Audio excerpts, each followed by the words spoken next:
Pen pencil trick, बहुत important trick उन students के लिए जो कि इंग्लिश क्लियरली नहीं बोल पाते। Let's do it. Chapter 1. The journey to finding the root cause of suffering. People have a hard time letting go of their suffering out of a fear of the unknown. They prefer suffering that is familiar. Thich Nhat Hanh. There is an important distinction to make when speaking about suffering. When I mention suffering in this book, I am referring to psychological and emotional suffering. There is a way in which no matter what happens in your life, you do not have to suffer emotionally and psychologically. I am not saying that what we go through is all in our head or made up. Terrible and unfortunate events happen to people every single day. What I am saying is that although we experience a lot of pain in our lives, suffering is optional.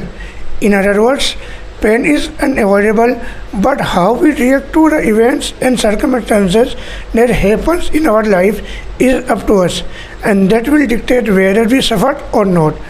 Buddhists say that any time we experience a negative event in our lives, two arrows fly our way. Being physically struck by an arrow is painful. Being struck by a second emotional arrow is even more painful. Suffering. The Buddha explained, in life we cannot always control the first arrow. However, the second arrow is our reaction to the first. The second arrow is optional. When I first heard of this quote from Buddha a few years back, I was confounded because although I understood what he meant, I did not know how I could apply this in my own life. If anyone were given the killer choice of suffering and not suffering, I don't think anyone in their right mind would choose to suffer. How can I just choose not to suffer? If it were as easy, if it were as easy, if it were as easy as that, I don't think anyone would be suffering anymore. It was not until years later that I came across a new understanding of where suffering came from, that I was able to stop it as its source. As I began my journey of self-improvement, I came across a myriad of different teachings, studies and methods to help people overcome their problems. I read dozens, if not hundreds of books, studied psychologically, went to therapists, listened to many different thought leaders, tried changing my habits, waking up at 4 a.m., changing my diets, becoming more structured and disciplined, shadow work, studying personality types, meditating daily, going on spiritual retreats, following spiritual masters, and researching different ancient religions. If you name it, I have probably tried it.